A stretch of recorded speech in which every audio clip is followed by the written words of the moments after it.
principal at Hamilton, and I'm really excited for us all to be here tonight to hear about our new project. Thank you, Principal Martin. My name is Evelyn. I'm Assistant Public Information Director for Long Beach Unified, and it's my pleasure to welcome you as well to tonight's community meeting, where we're sharing information about Hamilton's new gym and locker room that's coming to the school in 2025. We have a three-part presentation for you tonight. We begin with a little bit of information about our bond program that provides good context for part two, which is the project details behind Hamilton's project. And then we close with questions from you. But let me get started first with introductions of the team that's here with us tonight. And I'm going to ask my colleagues to just say hello so that folks at home can see who you are. We'll start with your project lead. So Anna Lilia is the project manager behind Hamilton's new gym and locker room. So Anna Lilia, say hello.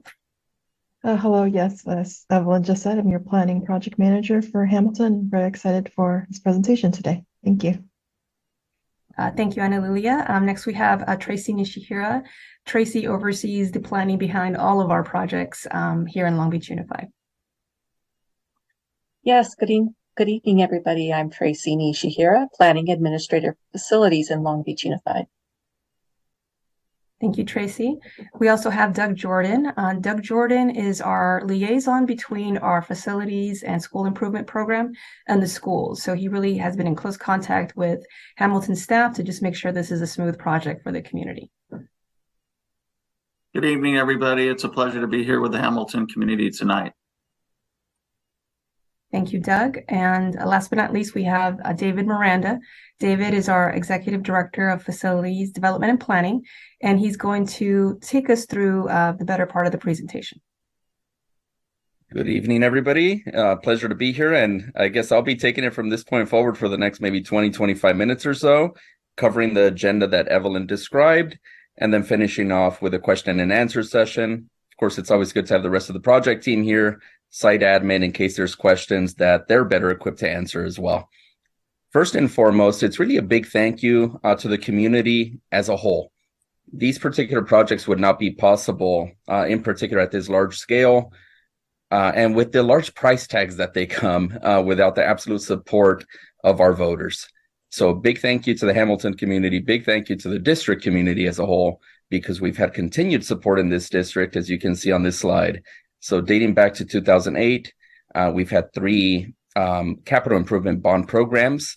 The most recent bond program passed by voters in 2022 for $1.7 billion. Each of these different programs include different project priorities, and I'll better describe those as we hit the slides that follow. Just know a few things. So first off, and we'll just pick on the most recent bond measure, Measure Q here in 2022. These particular bond dollars, the funding source itself, the $1.7 billion, does not come in all at one time. So, the voters approve the bond measure. We don't go into the district's account per se, and these dollars show up. They come in phases, in series, over the course of a long period of time. So what that means for us is we basically work in close coordination and collaboration with a number of different folks in the district to set forth what we call a bond program, which includes phasing for different projects, different program priorities over the course of that several-year period that I described. So next, we'll shift gears into what some of these priorities are at this point in time. So if I was to drill down specifically on 2016, when Measure E's bond program passed, the absolute priority at that point in time was the installation of new HVAC systems, air conditioning and heating systems. You may know several schools in our district at that point in time in particular did not have HVAC systems whatsoever. So the absolute priority at that point in time was to install new systems, yet it also behooved us as we're embarking on those renovation and improvement efforts to do a number of other things along the way. Some of those things were to bring our buildings up to current code and current standards, addressing things like site infrastructure and utility upgrades, but also doing things within the classrooms themselves beyond HVAC system installs. Those could include a number of things, including carpeting, ceilings, lighting, and technology. Of course, the most modern technology at that in each specific classroom that's renovated. So those efforts continue on, and we're going hard and fast. Outside of the classroom, we're embarking on a number of additional improvements, and you're going to see some of them along the way as part of this presentation. Primarily where I want to focus a little efforts and energy here is the installation of new synthetic track and fields at every secondary school in the district. So that would include every middle school, K-8 school, and high school, where we're embarking on that type of improvement. Of course, there's a lot of benefit there, not just for competitive athletics, but also for PE programs and just other gathering spaces for students and the community at large. Also, we addressed, and I just spoke to Measure Q, which is the most current bond. Leading into that bond effort, we had completed a large-scale effort as a district and as a planning staff to update our facility master plan, and that's what the FMP stands for there. So that particular master plan really takes stock, identifies every need within the district. At that point in time, when the master plan was completed, we were still identifying close to $4 billion in facilities and construction needs. So of course, that's why setting forth the program and identifying priorities is critical, because even with these large-scale bond programs, we're still not going to be able to embark on every single improvement that's out there. So we're doing our best. We'll continue doing our best for our students and staff. So we're going to take a few steps back, as Evelyn noted, really to touch on a few of our achievements and completed projects over the course of the last 5 to 10 years or so.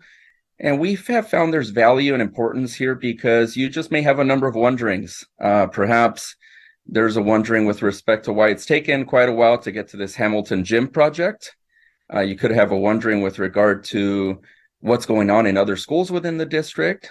You may have children in other schools in the district, be it elementary school, middle schools, or high schools. And of course, you could have a middle schooler that's going to promote into one of our high schools. So we found there's absolute value here, and I'll be very brief because we definitely want to save most of our time for your project. So what you see pictured here is 2 specific campuses over at Roosevelt and Newcomb. These particular projects were very unique to us and to our district because we had school sites, we had buildings, yet these were in essence rebuilds or reconstructions, where we demolished several buildings and rebuilt new buildings following design efforts. One of the coolest elements for us here, being that we work with a lot of architects and engineers and designers, is our continued effort to respect the character and historic nature of certain buildings and architectural elements. Of course, wanting to do our best to fit our building style to the community style as well. And we do that as often as we can. Next up, we have 3 schools pictured and noted here for reference over at Nelson, McBride, and Browning. These were new schools from the ground up. So situations where we had the parcel, secured the services of a new architectural firm, started a design effort, worked with the community and a number of different stakeholders with respect to priorities for those specific campuses, and then, of course, proceeded with construction. Really, these schools offer unique opportunities for our students and communities, in particular the high schools, where we have the smaller enrollments, thematic programs, really gearing kids towards college and career-ready opportunities. Jordan High School is also noted here for reference. To date, Jordan High School's transformation, as we call it, has been our largest investment of time, energy, financial resources in the district's history. So several schools at this particular campus were also, several buildings were also demolished and rebuilt in their entirety. That Jordan High School on the northern part of our boundary is also within a tight footprint. We found ourselves building multi-story buildings in as many cases as possible. There were a handful of buildings that remained and were fully renovated and repaired, also brought up to code and brought up to modern standards with several different elements. You see some of them pictured here. You see the auditorium pictured as well. Just a very unique space for performances, be it music or arts, a lot of large-scale gatherings for the community and the school as a whole. Really just a gem on this particular campus. And we're not done out at Jordan. So there's still a few bits and pieces remaining for us, primarily with respect to athletic improvements. So we're embarking on some work on their stadium in terms of synthetic track and field. some bleacher work. We are demolishing the old gymnasium and locker room building and also building a gym for this campus and also an aquatic center for this campus.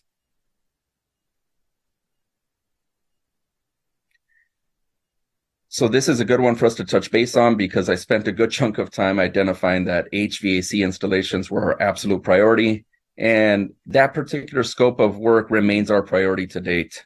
So we've made quite a good dent. We have finished over 31 of such projects across the district, across various grade levels, yet we still have a little bit of work to do.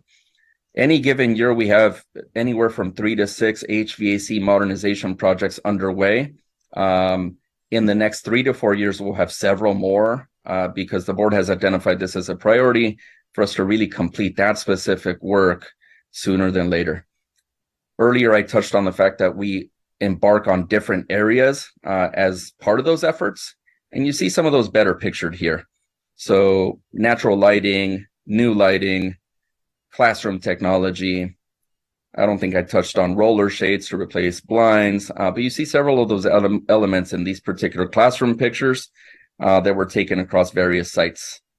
You also see on the left image there over at Wilson High School, where we've done our best to really respect the historic character of this particular building, which is definitely up there in age. That project's now complete, and students and staff are using every building over at Wilson High School.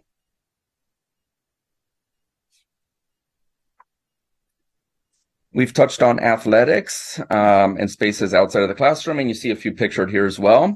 So these are fairly recent in terms of completion.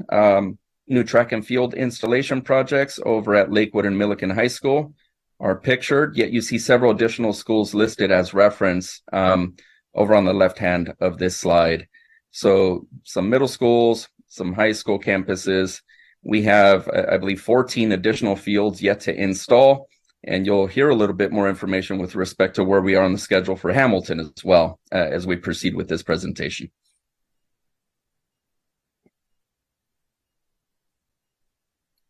So also piggybacking off a previous note that I just referenced, and we'll start with the modernization projects. I referenced that any given year we have anywhere from 3 to 6 of these such projects underway. And there you see a picture for reference, and you see how heavy that work is. Pictured is our ductwork installation. You can see that we really go down to the bare bones in terms of these construction efforts.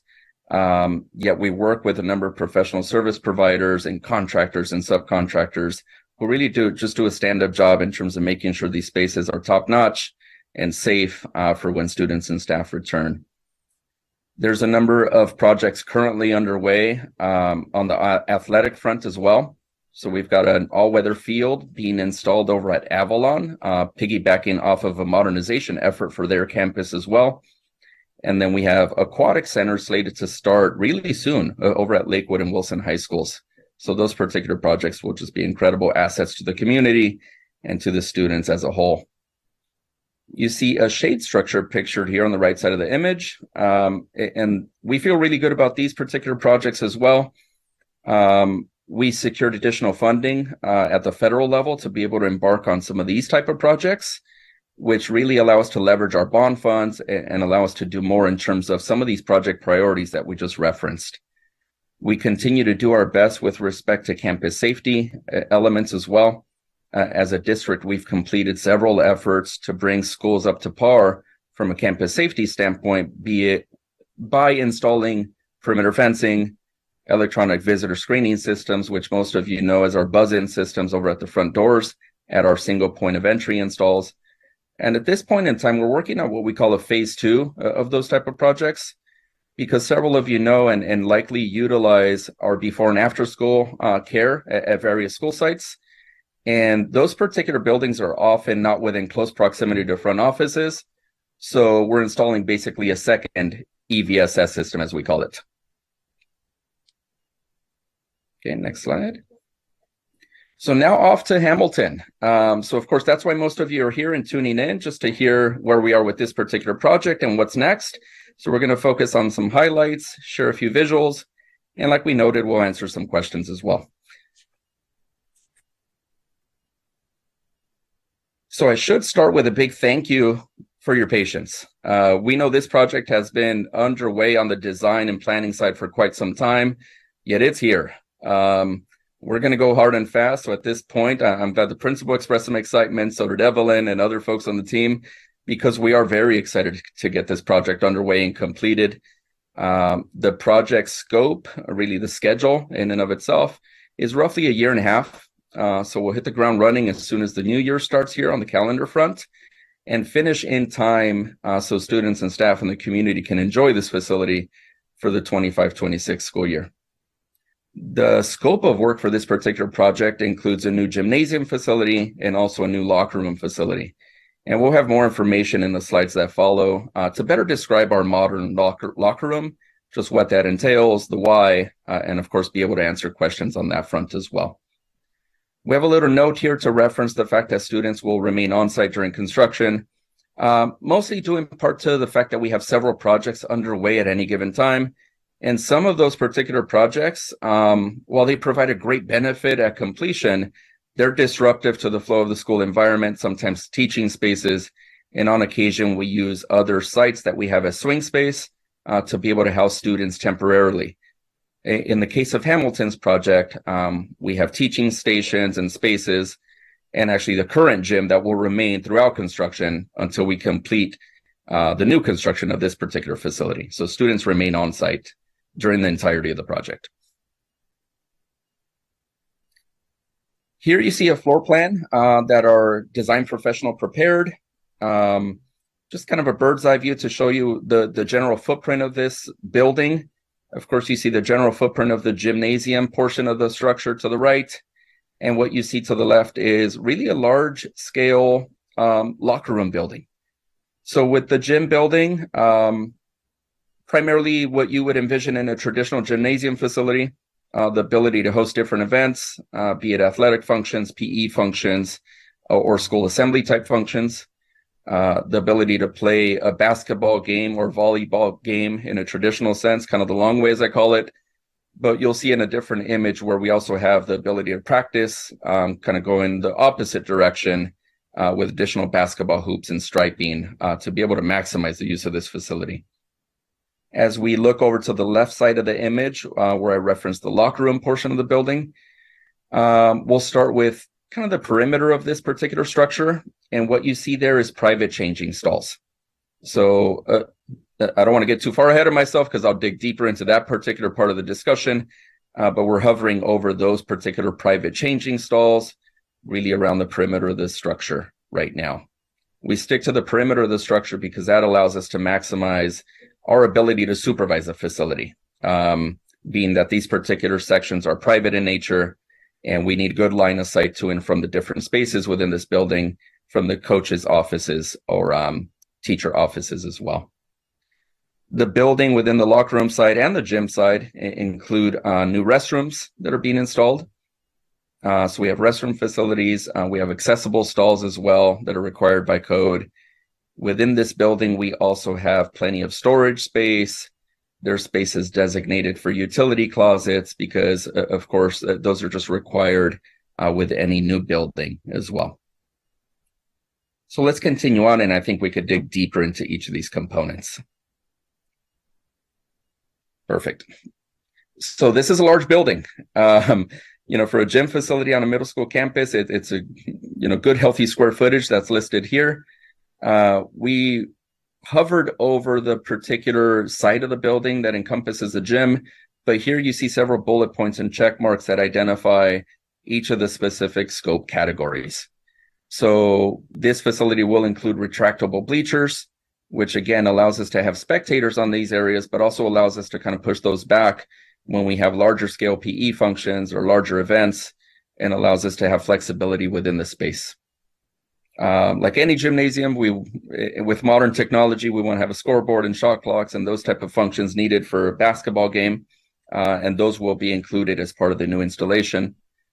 You can basically see within this image down below where I referenced the ability to play cross court as well for practice functions or maximize the use of this facility for PE functions. And there's 6 backboards that you can see referenced there as well. It's customary for us within gym installations and designs to use floor inserts for volleyball. So when the facility kind of transitions from basketball use to volleyball use, there's no tripping hazards. Those floor inserts go pretty flush. So we're able to add post and have the ability to play volleyball within the space. Also remove those posts and convert right back to basketball with relative ease. We have windows that are operable within this facility just to allow for the flow of air during certain time of year in particular. There's also very large scale fans that we've had quite a bit of success with across different gym installations in the district. And they really circulate quite a bit of air, is what we've learned. The space also includes a laundry room, storage areas that are referenced both indoor and out with both indoor and outdoor access, which are always vital and important for PE type functions in particular.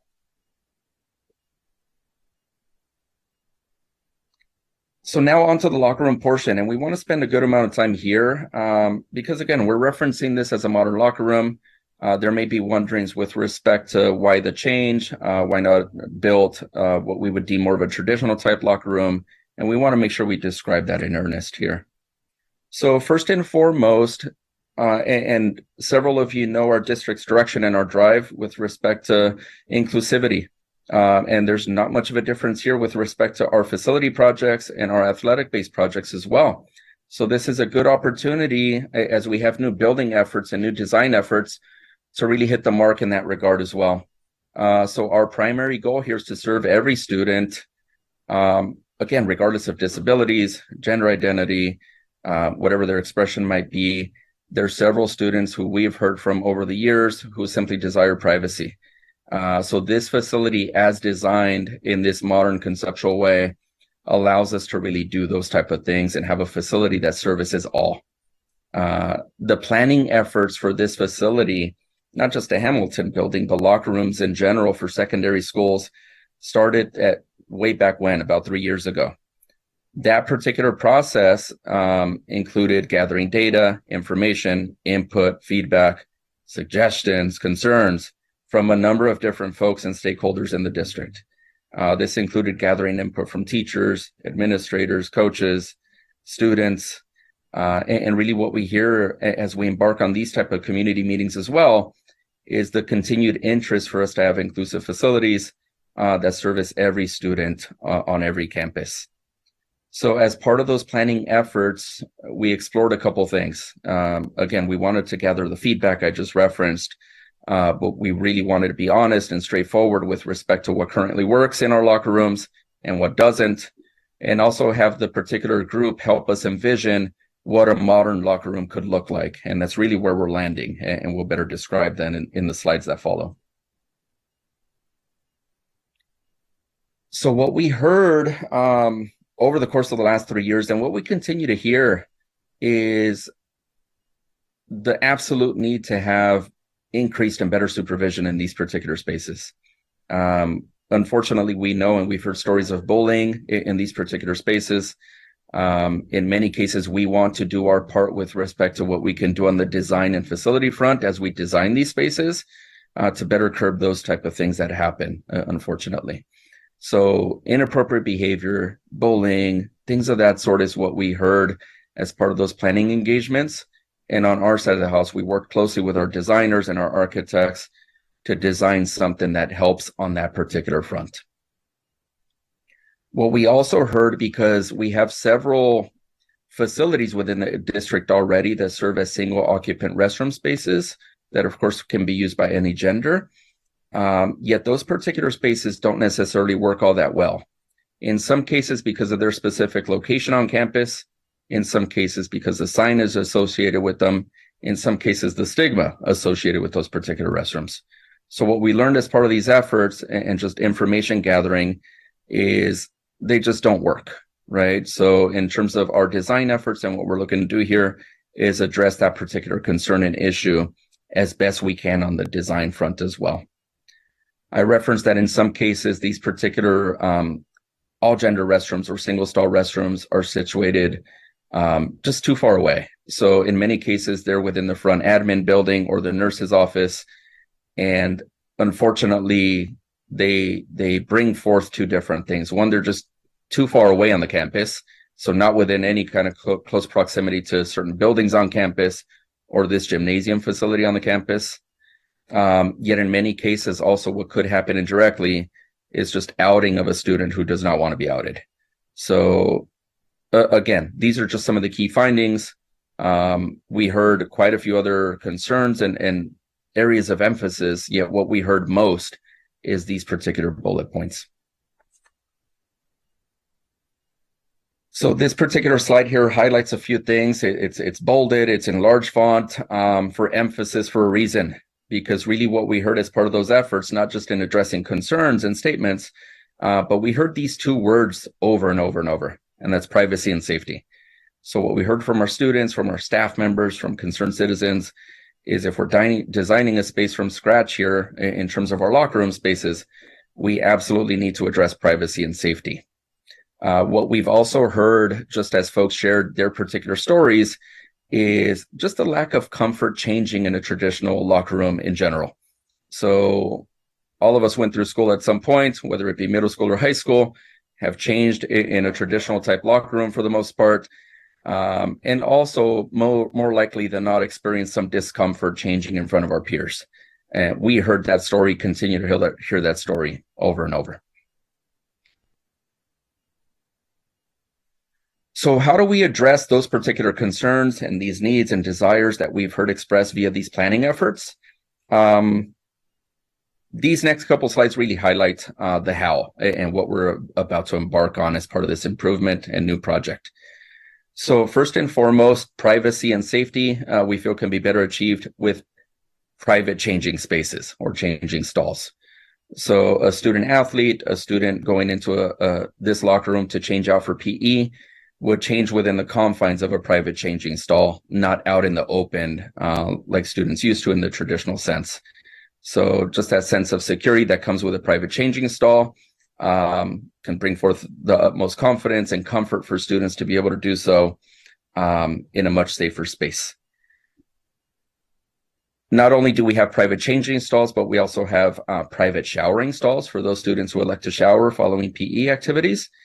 For those particular shower stalls, there is sufficient space for not just showering, but also changing out. So they don't necessarily need to go into one stall, shower, exit that particular private stall to go into a different space to change. They can do everything all within the confines of one stall as well.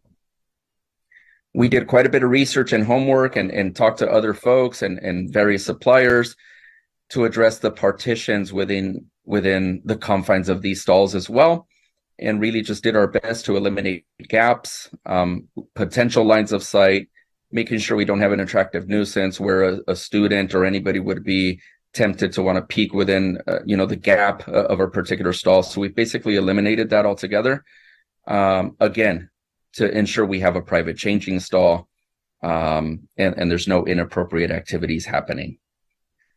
We do have a space at the bottom of the stall door just to better allow us for supervision, because something we heard as part of those planning efforts as well is, what if there's that unfortunate event or circumstance where something could happen?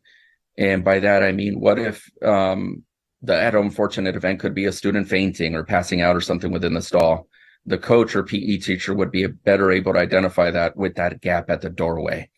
So that's just one example, but there's several other examples with respect to the need for that little space at the bottom of the doorway and allowing us to better supervise the space as a district. There are also occupancy indicators installed on every stall door, just to have clear definition of whether the space is in use or not in use and available for another student to jump in and use the private changing stall to change out. You'll see it in an upcoming image here, but one of the areas of emphasis for us to have that true line of sight across the locker room facility is waist-high lockers. So several of us are accustomed to, I know I am personally, to seeing lockers within the locker room building to go quite a ways up, in some cases 6 feet. I've seen them go up as high as 8 feet, which are difficult for students to reach, but also just block line of sight for supervision purposes. So you'll better see it in one of our renderings here, but we've gone waist high across the board for every one of our new lockers within this facility. And there it is. So there's several elements here we've highlighted in terms of the scope of work for this particular facility, but really just want to start by drawing your attention to what we just described. So you see pictured there in orange, the lockers at waist high. You see we've kind of modeled in some folks within this facility so you can better gauge the actual height of these particular lockers.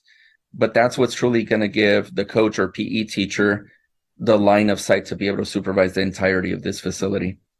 What you see along the perimeter there is the private changing stalls that we just described. Just rest assured, these particular stalls, they're quite a bit in terms of length and height, right? So often we get the question with respect to, can a student be able to kind of look over from one stall to the other? And I would just assure you that these particular stalls are built up quite a ways. We've worked closely with the staff and looked at enrollment and projections and teacher counts to make sure we right-size this facility. So you see a few numbers listed there for reference in terms of how many lockers, what's our locker count, how many changing rooms do we have, what's our counts with respect to toilets and shower stalls as well. Every one of those were identified and emphasized with input from a number of different stakeholders just to make sure we right-size this facility. This particular building, we touched on inclusivity, students who may have disabilities, be it permanent or temporary. And whenever we embark on these type of improvements for schools, we have to ensure we have accommodations for accessibility. So that's access to and from the building, that's access to and from specific stalls for private changing or for restroom use as well.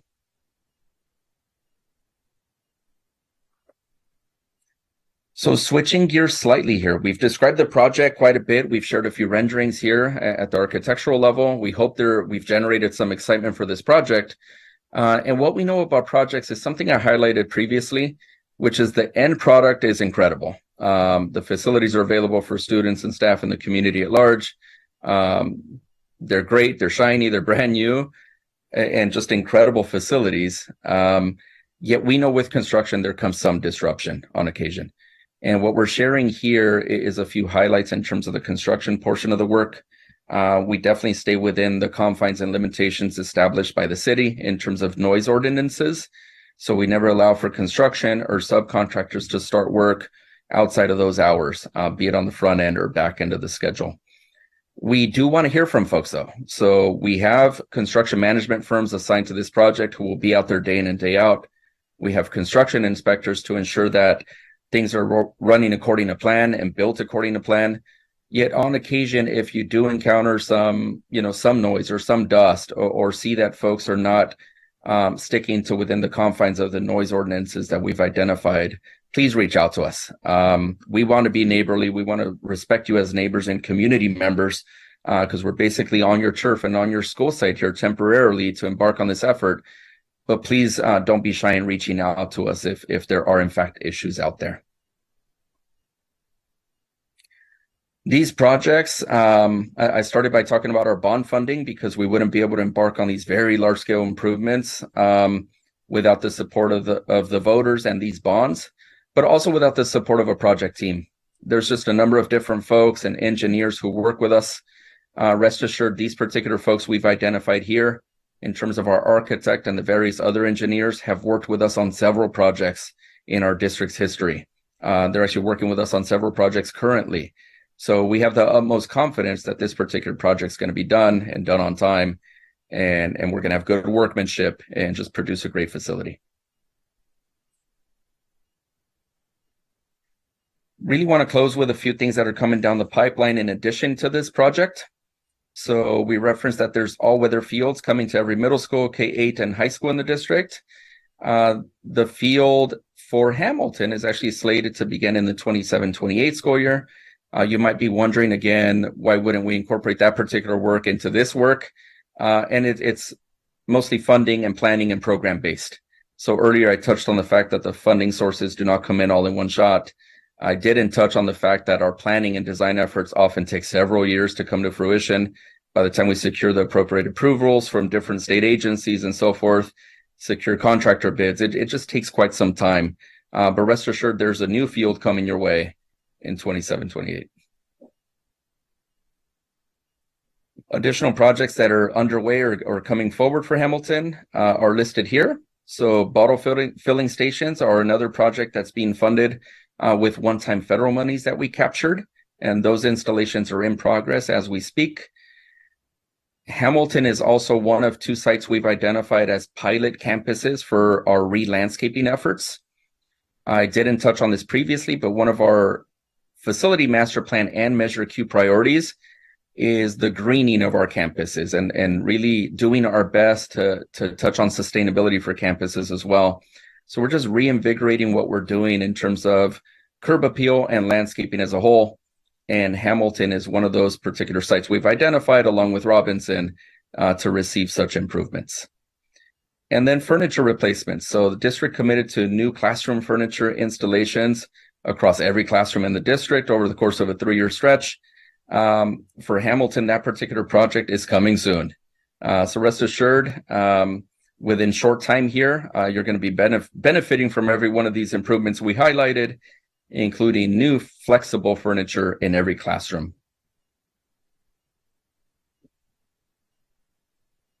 Oh, you're muted there, Evelyn. Thank you, David, for that great presentation and all the detail on Hamilton's project. We're closing now with our contact information, which is how you are able to reach out to us with questions after tonight, because I have been watching our forum and I'm not seeing questions from the community. So we will close on this final slide that does have not only our web address, our email address, and a phone number. If you do have questions after tonight, you can contact these channels here, or of course, reach out to your school principal with any particular questions that you might have. So with that, I just want to thank you for being here tonight and wish you a wonderful long weekend. Thank you. Thank you.